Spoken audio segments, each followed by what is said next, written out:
everyone. Welcome to the Law Learners 365. My name is Muskan Keshwani. I'm here, your mentor. कैसी चल रही है आप सबकी preparations?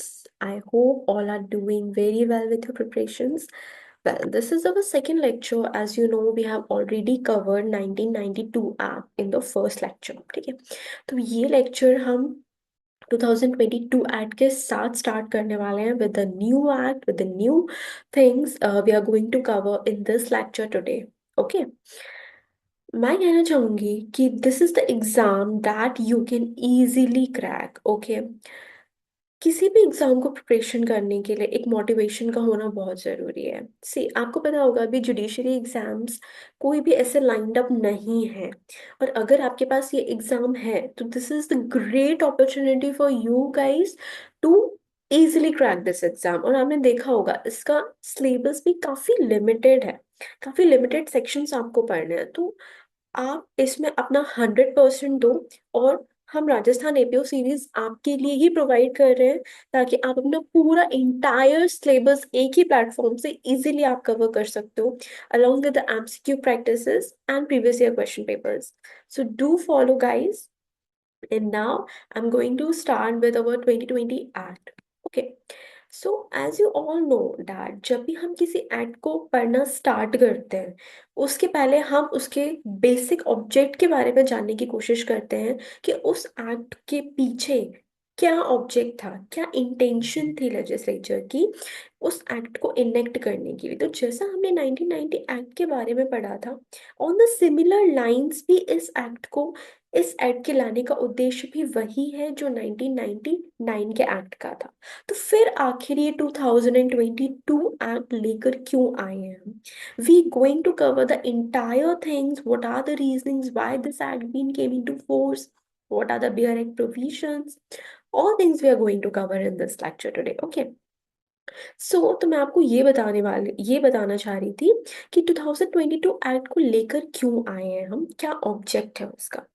तो जैसा मैंने आपको प्रीवियस लेक्चर में भी बताया है कि जैसे जैसे हम टूवर्ड्स द गवर्नमेंट एग्जाम्स, इतना ज़्यादा क्रेज है आज के यूथ में regarding the government exams. Okay, जैसा हम देख रहे हैं यूपीएससी देख लें, अगर हम थाउजेंड्स लैक्स ऑफ एस्पिरेंट्स आते हैं, जुडिशरी एग्जाम्स को लेकर कितना क्रेज है आजकल के यूथ जनरेशन में। It's very good thing, very good thing.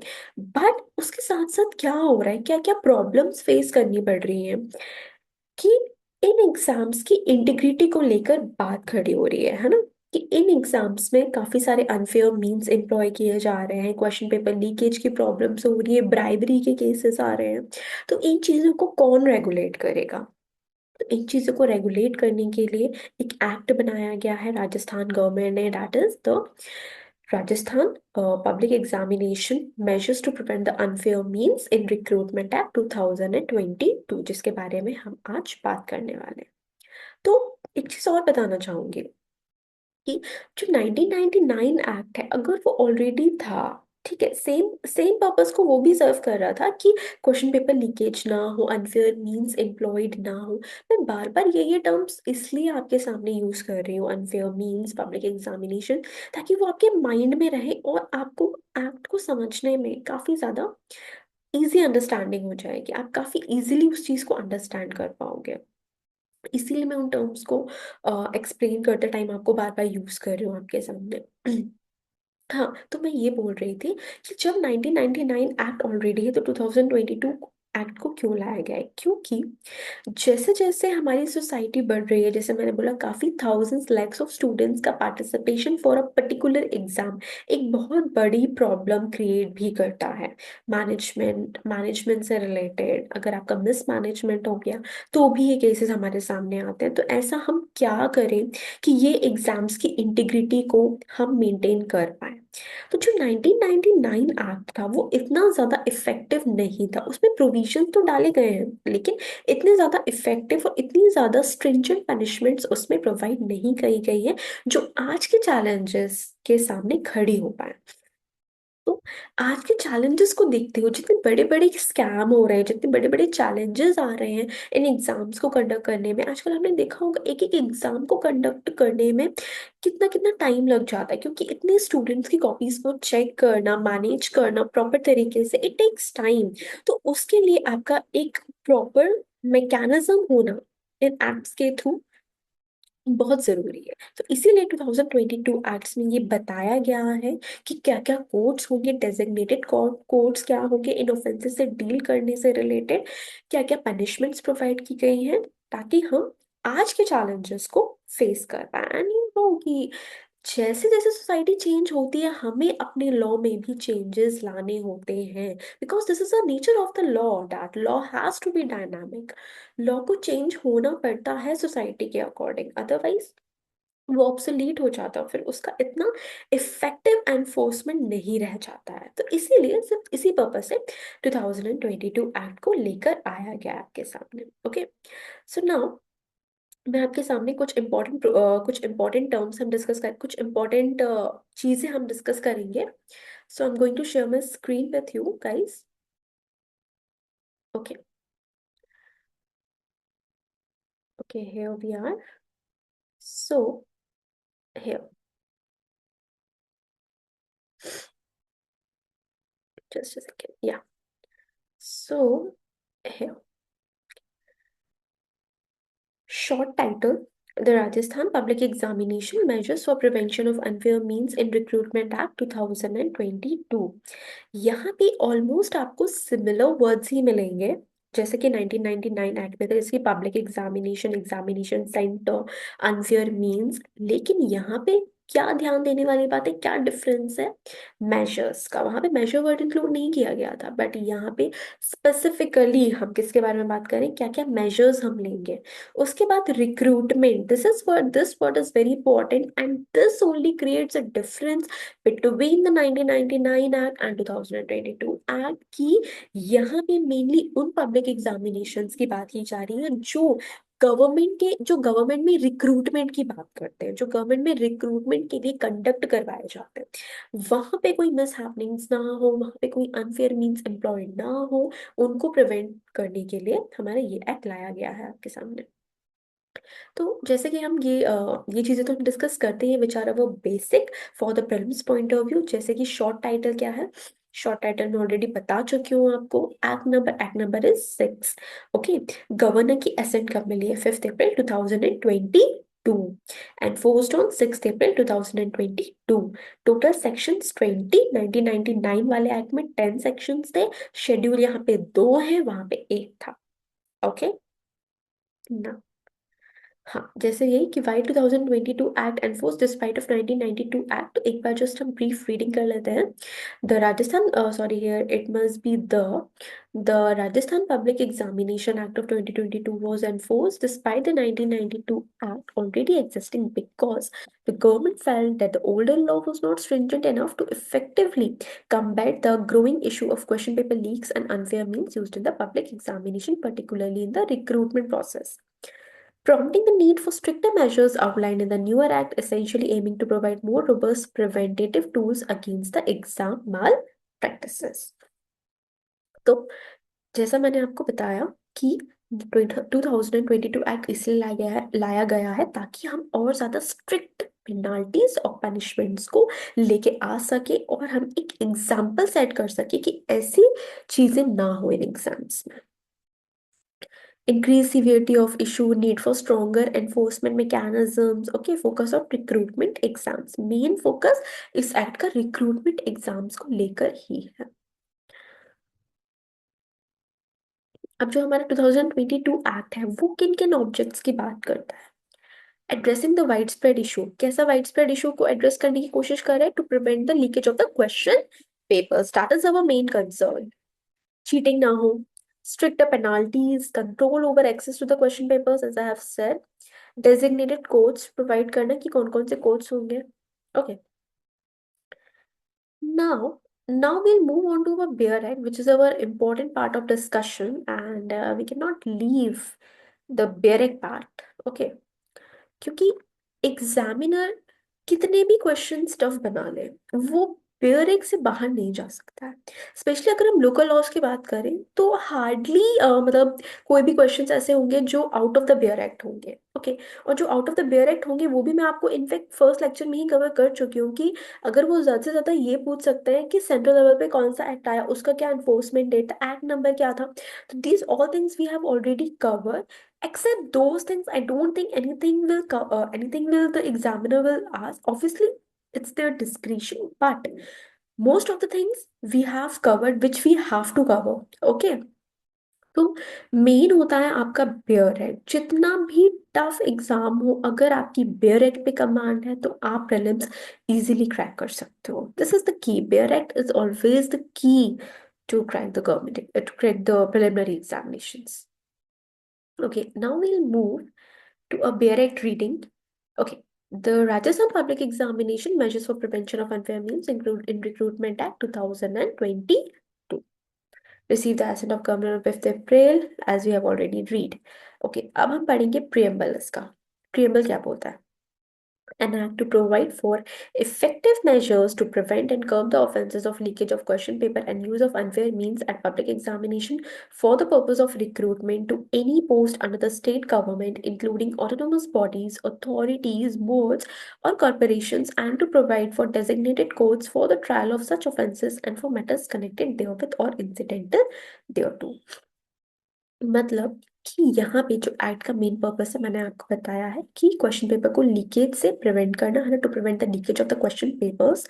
किसमें? किसी भी पब्लिक एग्जामिनेशन में जो गवर्नमेंट रिक्रूटमेंट के लिए करवाए जा रहे हैं, वहां पे लीकेज ऑफ क्वेश्चन पेपर को प्रिवेंट करना। और स्टेट गवर्नमेंट में क्या इंक्लूड किया गया है? ऑटोनोमस बॉडीज, अथॉरिटीज, बोर्ड्स और कॉर्पोरेशंस। जो भी ये अलग अलग बॉडीज है, अथॉरिटीज है, जो गवर्नमेंट के द्वारा भी मैनेज की जाती है, तो उनमें अगर कोई पब्लिक एग्जामिनेशन कंडक्ट होता है तो वो भी इस एक्ट के थ्रू गवर्न किया जाएगा। And to provide for the designated courts for the trial of such offences. और इस एक्ट में जो भी ऑफेंसेस बताए गए हैं उनके ट्रायल के लिए क्या डेजिग्नेटेड कोर्ट होना चाहिए, वो भी इस एक्ट में बताया गया एक्सप्रेसली, जो कि हमारे 1999 एक्ट से डिफरेंट है। वहां पे कोई भी कोर्ट के बारे में कुछ भी मेंशन नहीं किया गया है कि कौन सा कोर्ट है जो डील करेगा उन केसेस से, लेकिन यहाँ पे स्पेसिफिकली बताया गया है कि कौन से ऐसे कोर्ट्स होंगे। शॉर्ट टाइटल जो हम ऑलरेडी पढ़ चुके हैं, extend to the whole of the state of Rajasthan, it shall come into force on such state as the state government appoint. Now जो इम्पोर्टेंट पार्ट है हम उस पे आते हैं, जिससे हमारे मैक्सिमम क्वेश्चंस भी कवर हो सकते हैं, होंगे ही। और डेफिनेशन क्लॉज से काफी क्वेश्चंस आते हैं आपके। ए, कंडक्ट ऑफ पब्लिक एग्जामिनेशन। ये डेफिनेशन आपके 1999 एक्ट में नहीं थी, ये यहाँ पे दी गई है। Conduct of public examination means and includes preparation, printing, supervision, coding, processing, storing, transportation, distribution, and collection of question papers, answer sheets, OMR sheets, result sheets, evaluation, declaration of result, etc. यहाँ पे conduct of public examination का horizon काफी बड़ा कर दिया है।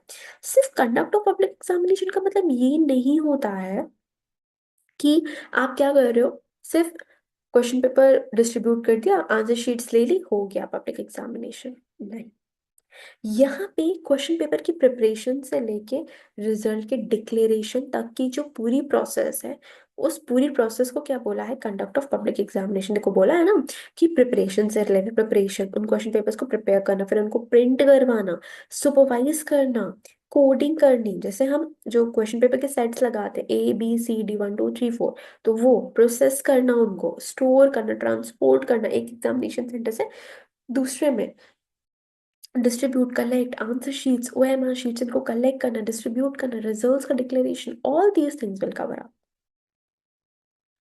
B, examination authority. Examination authority means an examination authority as specified in the schedule first. Schedule first देखते हैं, हम आ जाते हैं शेड्यूल फर्स्ट में। हम साथ साथ देखते चलते ताकि हमारा साथ साथ कवर होता जाए, आपको कुछ एक्स्ट्रा अलग से पढ़ने की जरूरत ना पड़े, यही आपकी प्रिपरेशन हो जाए छोटे एक्ट्स की, है ना। Schedule first. Okay. Total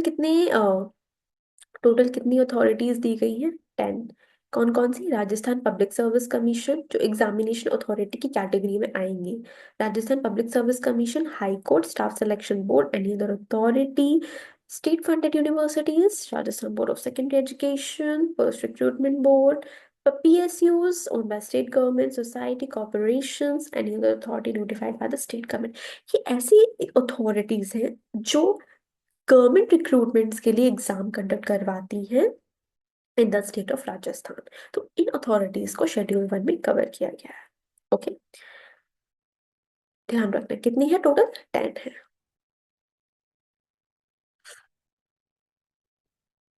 now see, examination centre क्या होता है, हमने 1999 एक्ट में भी पढ़ा था एग्जामिनेशन सेंटर के बारे में। Any institution or part or any other place fixed or use for the holding of a public examination and includes the entire premises attached to it. यहाँ पे सिर्फ हमने ये भी पढ़ी, सेम डेफिनेशन, यही पढ़ा था कि एग्जामिनेशन सेंटर का मतलब सिर्फ वही रूम नहीं जहाँ पे स्टूडेंट्स बैठे हैं, बल्कि वो इंटायर प्रेमाइसिस, चाहे वॉशरूम से लेके garden area, corridor, everything it will cover in this term examination centre. Examining, this is a new term. This has not been defined in the 1999 Act. Okay. Examining means aspirants, students जो appear हो रहे हैं exams के लिए, means a person who has been granted permission by the concerning authority to appear in a public examination, includes a person authorized to act as a scribe on his behalf. Examinee में वो person include है जो public examination के लिए appear होता है, aspirant, और उनके साथ साथ जो स्क्राइब अपियर होता है, जो ऑथराइज होते हैं स्क्राइब बनने के लिए, उन पर्सन के लिए जो स्पेशली एबल्ड पर्सन होते हैं उनके लिए जो स्क्राइब अपॉइंट किया जाता है, वो भी एग्जामिनिंग कैटेगरी में आएंगे। E. Public examination means examination for the purpose of recruitment to any post under the state government, including autonomous body, authority, board, corporation, as specified in the Schedule 2. Public examination वही है जो कहाँ पे बताए गए हैं आपके शेड्यूल 2 में बताए गए हैं, जो किसके लिए होते हैं, स्टेट गवर्नमेंट में रिक्रूटमेंट के लिए। तो शेड्यूल 2 पे आ जाते हैं हम, शेड्यूल 2 क्या बोलता है।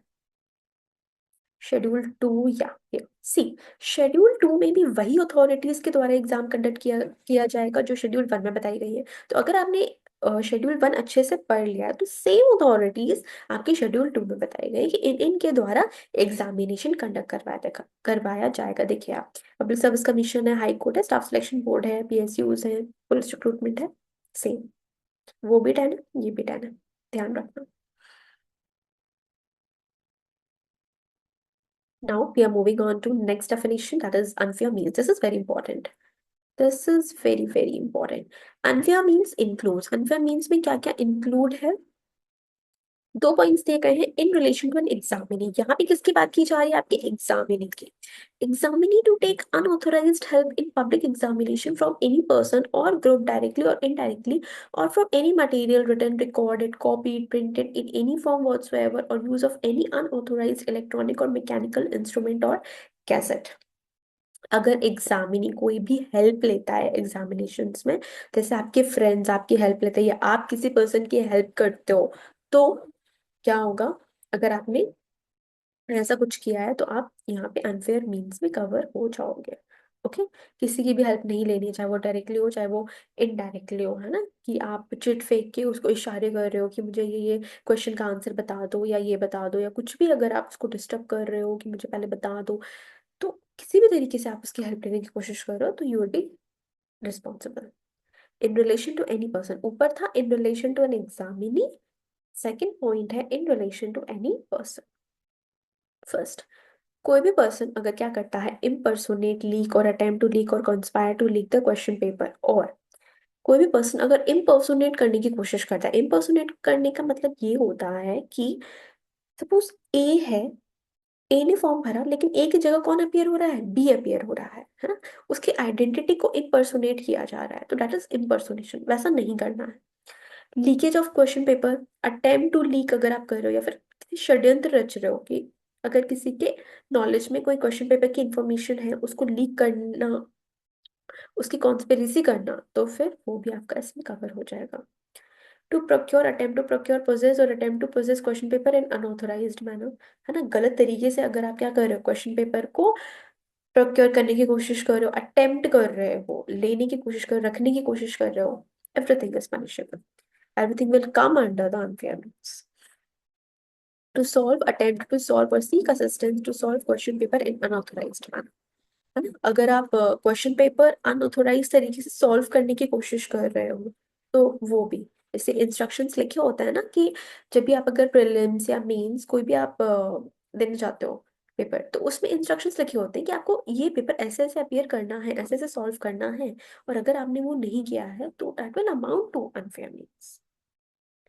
Directly or indirectly assist the examinee in the public examination in unauthorized manner। है ना, कि अगर एग्जामिनी की हेल्प करना डायरेक्टली इनडायरेक्टली तरीके से, जो भी अगर वहाँ पे इन्विजिलेटर होते हैं वो भी अगर एग्जामिनी की हेल्प करे तो वो भी यहाँ पे लायबल होंगे, क्योंकि यहाँ पे एनी पर्सन लिखा हुआ है। ठीक है, तो ये हम क्यों पढ़ रहे हैं? Because it amounts to unfair means, और अनफेयर मीन्स को ही तो हमें क्या करना है, प्रिवेंट करना है। और अगर आपने ऐसी चीजें की हैं तो that will punish under this act. Explanation क्या बोल रहा है? Any person also includes an examinee. Okay, यहाँ पे एनी पर्सन में एग्जामिनी को भी इंक्लूड किया गया है। And G, the words and expression used herein and not defined but defined in the IPC. मतलब जो जो वर्ड्स यहाँ पे डिफाइन नहीं किए गए हैं उनका रेफरेंस हम इंडियन पिनल कोड से ले सकते हैं। Section 3 is same as in the 1999 Act कि no person shall use unfair means at any public examination। ठीक है, यहाँ पे कुछ समझाने वाला है नहीं कि कोई भी पर्सन जो है वो पब्लिक एग्जामिनेशंस में किसी भी अनफेयर मीन्स को यूज नहीं करेगा। और अनफेयर मीन्स कैसे, जो हमने 2F में पढ़ रखे हैं, 1 और 2। Fourth, possession and the disclosure of question paper।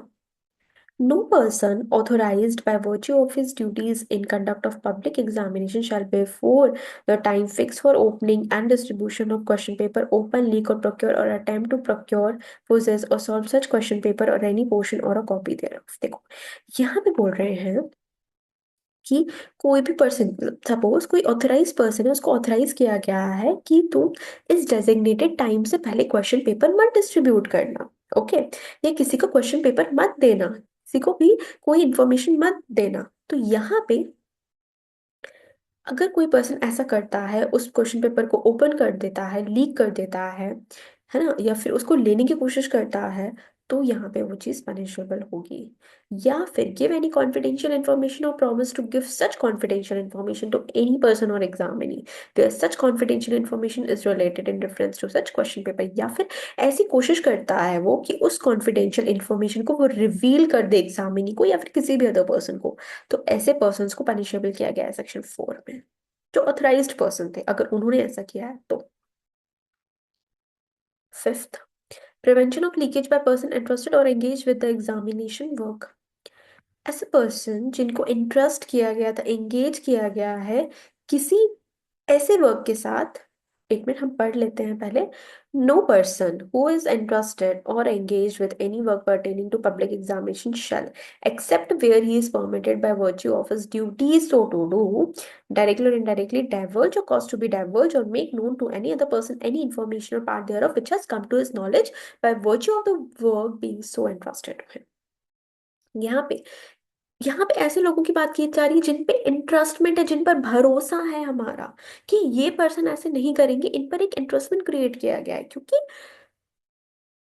हम आपको अगर एक रिस्पॉन्सिबिलिटी दे रहे हैं, आपके पास क्वेश्चन पेपर्स रखवा रहे हैं, इसका मतलब कि वहां पे एक ट्रस्ट रिलेशनशिप बिल्ड हो गई है। और अगर आपने उस ट्रस्ट रिलेशनशिप को ब्रीच किया है और आपने क्या किया है, उस इंफॉर्मेशन को डाइवर्ज किया है, रिवील किया है एग्जामिनी को या फिर किसी भी पर्सन को जो आपके नॉलेज में आई है, तो फिर आप इस सेक्शन में, सेक्शन 5 में लायबल होगी, जब तक कि आपको अपनी ड्यूटीज की परसुएंस में ये ना बोल दिया जाए कि आप ऐसा कर सकते हो। मतलब कि जब तक आप अपनी परमिशन ना मिल जाए आपको, आप ऐसा नहीं कर सकते हो, किसी भी इंफॉर्मेशन को डाइवर्ज या रिवील नहीं कर सकते हो। कौन से पर्सन? जिन पर इंटरेस्टमेंट क्रिएट किया गया है, जिनको एंगेज किया गया है किसी काम करने के लिए। जैसे आपने देखा होगा कि हमारे जो एग्जामिनेशन सेंटर है उनमें क्वेश्चन पेपर्स आते हैं, तो जो लोग लेकर आ रहे हैं वो क्या है, इंटरेस्टमेंट है ना उन पर। अगर वो ऐसा कर देते बीच में ही, सपोज अगर उन्होंने किसी पर्सन को क्वेश्चन पेपर डिस्ट्रीब्यूट कर दिया है, ब्राइब ले ली है, तो वो यहाँ पे आ जाएंगे। Unauthorized person or disclosure of question paper and answer sheet or OMR sheet in any form।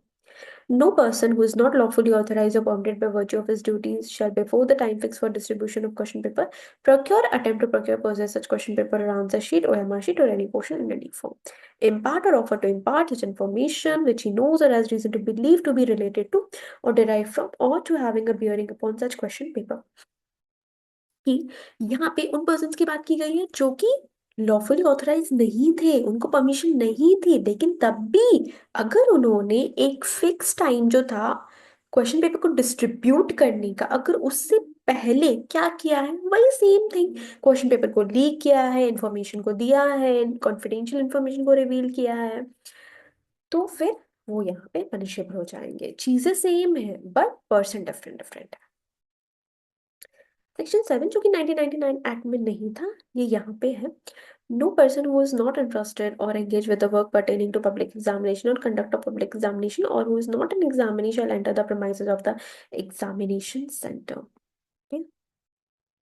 जो पर्सन ऑथराइज नहीं है, जो जिनको इंटरेस्टमेंट, जिनके ऊपर इंटरेस्टमेंट क्रिएट नहीं किया गया है, जैसे अगर स्टूडेंट्स के साथ उनके पेरेंट्स आते हैं, उनके रिलेटिव्स आते हैं, बट उनको एग्जामिनेशन सेंटर में एंटर नहीं होने दिया जाता है।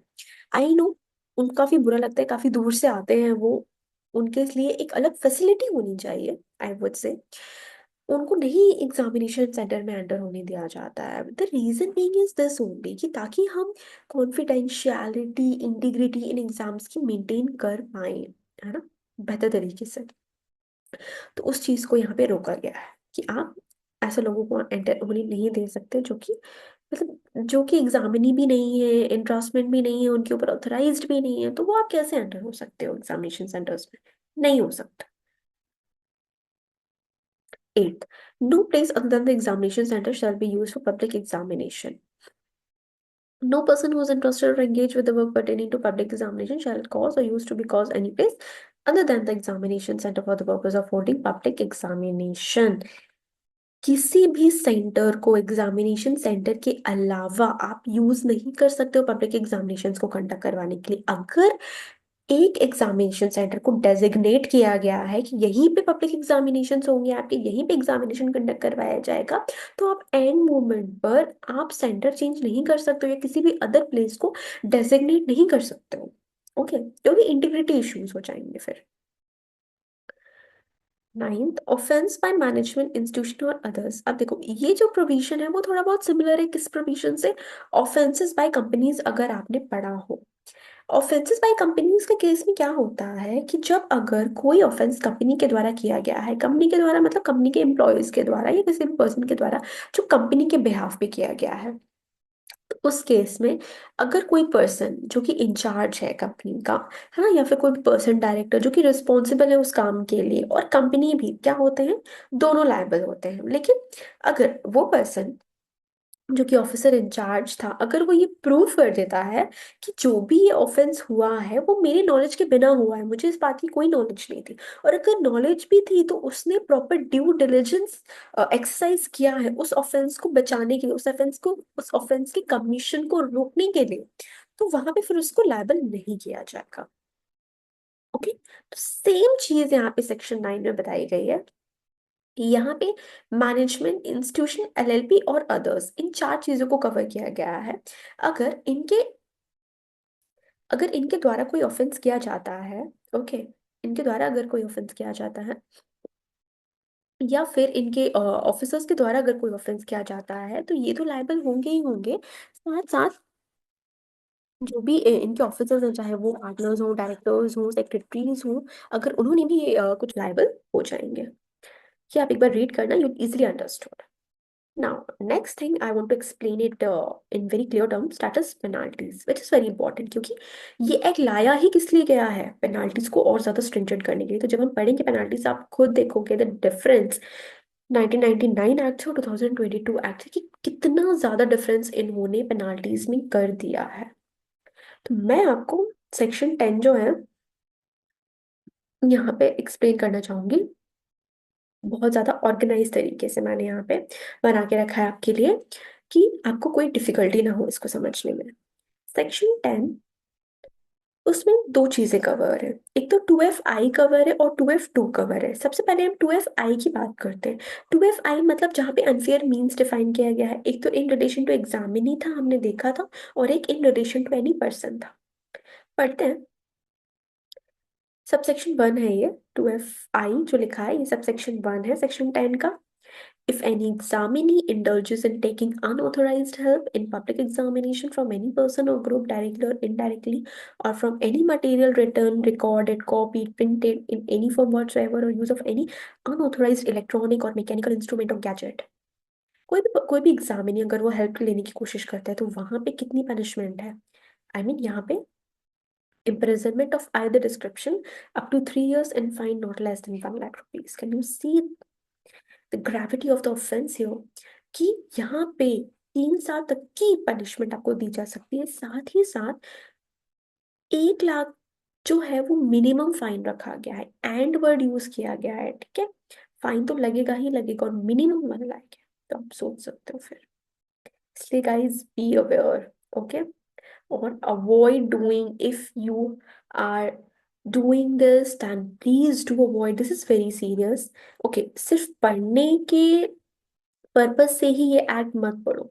अगर आप इसको स्ट्रेंजर इसकी ग्रेविटी को अगर आप देख पा रहे हो, कि अगर आप ऐसा करते हुए पकड़े गए तो कितना बैड इम्पैक्ट हो सकता है आपके फ्यूचर के लिए। क्योंकि आगे हम पढ़ेंगे कि अगर जो पर्सन इस एक्ट में कन्विक्ट हुआ है तो वो 2 साल तक कोई भी पब्लिक एग्जामिनेशन में अपीयर नहीं हो पाएगा। इसीलिए very much you have to be very aware and you have to be very precaution, you have to take you have to take strict precautions regarding this, okay? So avoid doing cheatings and any unfair means, please, I request you guys, okay? So जितना हम पढ़ सकते हैं उतना हम पढ़ने पे ध्यान दें rather than doing all this, because इसका कोई मतलब नहीं है। आप खुद देख सकते हो कितनी ज्यादा पनिशमेंट यहाँ पे दे रखी है। और फिर नेक्स्ट है कि imprisonment and default of fine. तो imprisonment of either description which may extend to 9 months, अगर आपने ये फाइन नहीं दिया तो 9 मंथ्स तक की पनिशमेंट आपको दी जा सकती है।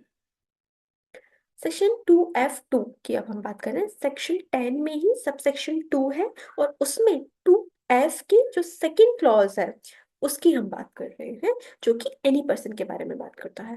If any person including examinee whether interested or authorise with the conduct of public examination or not in conspiracy or otherwise indulge or attempt to indulge in unfair means as defined in section this, or contravene or abets the contravention of any of the provisions of this act.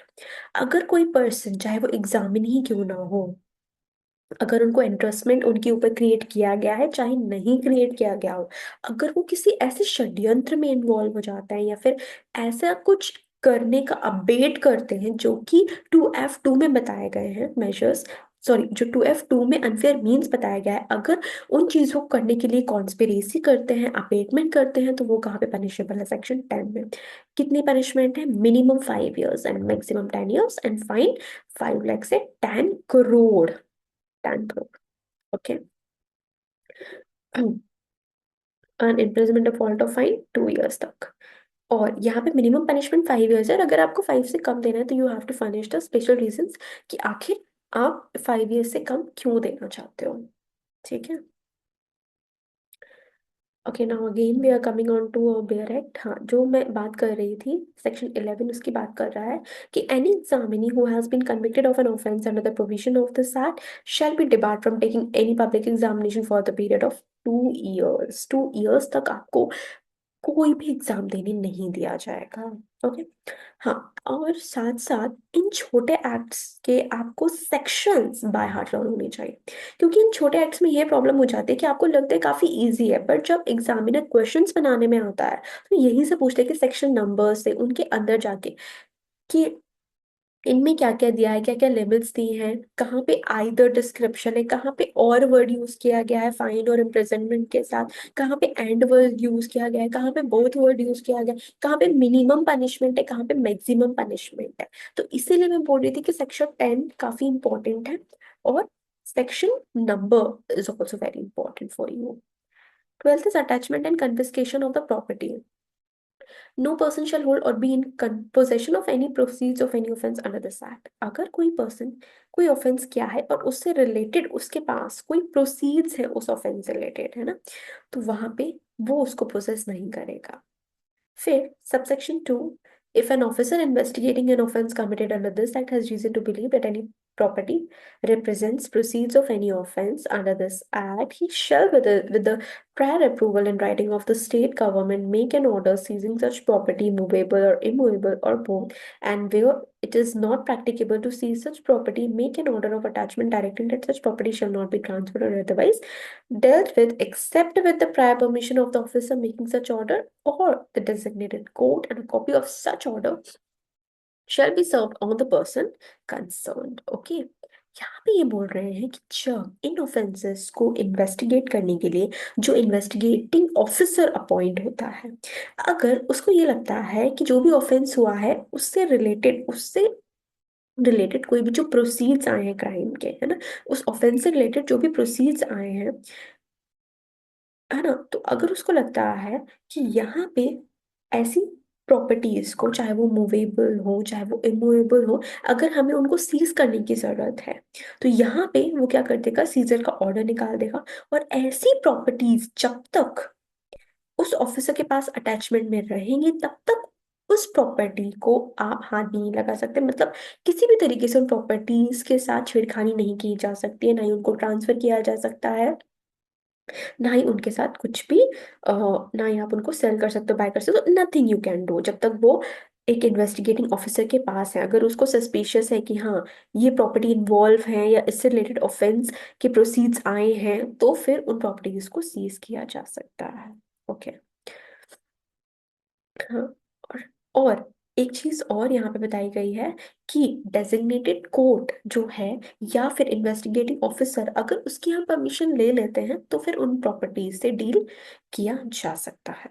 Okay, the investigating officers shall duly inform the designated court within 48 hours of the seizure of attachment of the property। जो भी attachment होगा, जो भी scissor होगा उस property का, 48 hours की क्या दी गई है, टाइम लिमिट दी गई है कि डेजिग्नेटेड ऑफिसर को, सॉरी, जो इन्वेस्टिगेटिंग ऑफिसर उसको डेजिग्नेटेड कोर्ट को इन्फॉर्म करना पड़ेगा अबाउट दिस सीजर और attachment. It shall be open to the designated court either to confirm or revoke the order of seizure or attachment। और ये court का डिस्क्रिप्शन है कि अगर उनको सही लगता है अटैचमेंट और सीजर तो वो कंफर्म करेंगे, अदरवाइज रिवोक कर देंगे। Provided that the designated court shall not pass an order unless an opportunity of making representation is given to the person whose property is being attached। मतलब कि यहाँ पे obviously principle of natural justice follow किया जाएगा कि जब तक उस पर्सन को एक अपॉर्चुनिटी ऑफ बीइंग हर्ड ना दे दी जाए, तब तक आप एक ऐसा अटैचमेंट का ऑर्डर पास नहीं कर सकते हो। Where the accused has been convicted of any offense punishable, the designated court may, in addition to awarding any punishment by order in writing, declare that any property, movable or immovable, or both belonging to the accused and specified in the order, shall stand confiscated to the state government free from all the encumbrances। अगर जो accused है वो इस act में convict हो गया है, तो जो पनिशमेंट दी गई है सेक्शन 10 में वो तो इम्पोज होंगी ही होंगी, उसके साथ साथ अगर कोर्ट चाहे तो अटैचमेंट का ऑर्डर भी पास कर सकता है, कन्फिस्केशन का ऑर्डर भी पास कर सकता है। और वो प्रॉपर्टी कहाँ पे कन्फिस्केट हो जाएगी, स्टेट गवर्नमेंट के पास हो जाएगी, जब्त हो जाएगी। एक्सप्लेनेशन में प्रोसीड्स ऑफ एनी ऑफेंस बताए गए हैं, तो प्रोसीड्स ऑफ एनी ऑफेंस आप पढ़ लीजिएगा कि जो भी मतलब उस ऑफेंस से जो भी चीजें डिराइव हुई हैं, जो भी प्रॉपर्टीज हमारी डिराइव हुई हैं, तो वो क्या होंगी, हमारी प्रोसीड्स ऑफ एनी ऑफेंस कहलाई जाएगी। Liability of management etcetera to pay all cost and expenditure, ये भी इतना इंपॉर्टेंट सेक्शन नहीं है। ये बता रहा है सेक्शन 13 सिंपली कि अगर मैनेजमेंट के जो भी मतलब एम्प्लॉयज हैं या जो भी person authorised on behalf of the management, अगर उन्होंने कोई ऑफेंस किया है, तो जो भी कॉस्ट वगैरह इनकर्ड हुई है, जो भी एक्सपेंसेस हुए हैं, वो कौन देगा, मैनेजमेंट देगा या फिर एलएलपी देगी या इंस्टीट्यूशन देगा। 14th, offenses to be cognizable, non billable and non compoundable। This is very important कि यहाँ पे जितने भी ऑफेंसेस है उनको कॉग्निजेबल बनाया गया है, non billable and non compoundable. ये तीनों टर्म्स क्या होते हैं, शॉर्ट में मैं एक बार जस्ट रिकॉल कर देती हूँ, because I know you guys know, but still cognizable means ऐसे ऑफेंसेस जो हाई ग्रेविटी के ऑफेंसेस होते हैं, मतलब कि जहां पे पुलिस ऑफिसर बिना वारंट के ही उस पर्सन को क्या कर सकता है, अरेस्ट कर सकता है। नॉन बेलेबल, नॉन बेलेबल मतलब कि ऐसा नहीं है कि हमें बेल नहीं मिलेगी उन मैटर्स में, ऐसा नहीं है। बेल मिलेगी but subject to the conditions मिलेगी, and that depends on the description of the court after hearing both the parties की इस सिचुएशन में बेल देनी चाहिए या नहीं देनी चाहिए। नॉन कंपाउंडेबल, ऐसे ऑफेंसेस जो दो पार्टीज कंपाउंड कर सकते हैं, कंपोजिशन में ला सकती हैं, तो अगर, लेकिन वो क्या है, नॉन कंपाउंडेबल, यहाँ पे ऑफेंसेस को नॉन कंपाउंडेबल किया गया है, तो इसीलिए cognizable, non bailable and non compoundable. Investigation of offence, तो यहाँ पे जो एक रैंक बताए गए हैं कि एडिशनल सुपरिटेंडेंट ऑफ पुलिस से नीचे वाले जो ऑफिसर्स होंगे वो इस एक्ट के ऑफेंसेस में इन्वेस्टिगेशन करने के लिए एलिजिबल नहीं है। एक तरीके से हमने एलिजिबिलिटी लगा दी है, एक तरीके से फिल्टर लगा दिया है कि एडिशनल सुपरिटेंडेंट ऑफ पुलिस की रैंक से नीचे जो ऑफिसर्स हैं उनकी इन्वेस्टिगेट करने के लिए ऑथराइज नहीं। Cases tribal by the designated court, तो सिंपली सेक्शन 16 क्या बोल रहा है, एक डिक्लेरेशन दे रहा है कि यहाँ पे जो भी ऑफेंसेस हैं वो डेजिग्नेटेड कोर्ट के द्वारा ट्रायबल किए जाएंगे। अब डेजिग्नेटेड कोर्ट क्या है, कौन अपॉइंट करता है, वो बताया गया है सेक्शन 17 में। Power to appoint the designated court, the state government may by notification in the official gazette designate as many court of sessions in consultation with the chief justice of the high court of Rajasthan as it may necessary to try offences punishable under this act। कौन designate करेगा, state government, किससे consult करके, chief justice of the high court of Rajasthan. किस type के courts designated court कहलाए जाएंगे, हमारे court of session level के जो डेजिग्नेटेड जो कोर्ट्स होते हैं उनको हम इस एक्ट के पर्पस के लिए डेजिग्नेटेड कोर्ट बोलेंगे। Okay. Act not in derogation of any other law, मतलब ये जो एक्ट है वो किसी और एक्ट को रिडंडेंट नहीं करता है ना। ये this act is an addition not in derogation, किसी को नलीफाई नहीं करता है ये। पावर टू रिमूव डिफिकल्टीज किसके पास है, स्टेट गवर्नमेंट के पास है, ये आप खुद ही कर लेना। और रूल मेकिंग पावर सेक्शन 20 में किसके पास है, स्टेट गवर्नमेंट के पास है। और एक ये छोटा सा पॉइंट है जो मैंने हाईलाइट करके रखा है आपके लिए, कि जनरली जो रूल मेकिंग होती है वो हमें पार्लियामेंट, मतलब जो हमें लेजिस्लेचर है उनके सामने प्रेजेंट करना होता है कि ये हमने रूल्स बनाए हैं, 30 डेज के अंदर का एक पीरियड होता है ना। तो यहाँ पे उन 30 डेज की जगह हमारा क्या मेंशन है, 14 डेज है। तो यहाँ पे जस्ट एक छोटी सी चीज यहाँ पे ध्यान रखने वाली बात है प्रीलिम्स के लिए, तो हर चीज छोटी छोटी आपको ध्यान रखनी ही पड़ेगी। तो in this way we have covered our entire act, that is 2022 act, right. और इसी के साथ हमने अपना ये एक्ट पूरा खत्म कर लिया है। आई होप आपको सारी चीजें समझ आ गई हूँ कि कैसे और कहाँ कहाँ और हमें क्या क्या पढ़ना है, क्या क्या चीजें इंपॉर्टेंट है। मैंने इवन हाईलाइट भी कर रखी थी आपके लिए कि आप ताकि देखें और समझें कि इन चीजों पर ही हमें फोकस करना है। और आई थिंक ये स्मॉल एक्ट है तो आप काफी इजीली इसमें आप फुल मार्क्स लेकर आ सकते हो। Okay. So I hope, guys, this becomes very clear to you. And now what you have to do is just you have to study by heart. You have to give a one simple reading again to the Bear Act. Okay, और बस आपका काम हो जाएगा। और जो भी important pointers हैं आप उनको highlight कर लीजिए, ताकि जब आप उसको रिवीजन करें तो वो points आपके माइंड में फिट हो जाए दिमाग में, तो फिर आपको कोई प्रॉब्लम नहीं आने वाली है प्रीलिम्स एग्जामिनेशन में। Okay, guys, I think I'm done with this lecture today, and soon we're going to meet again.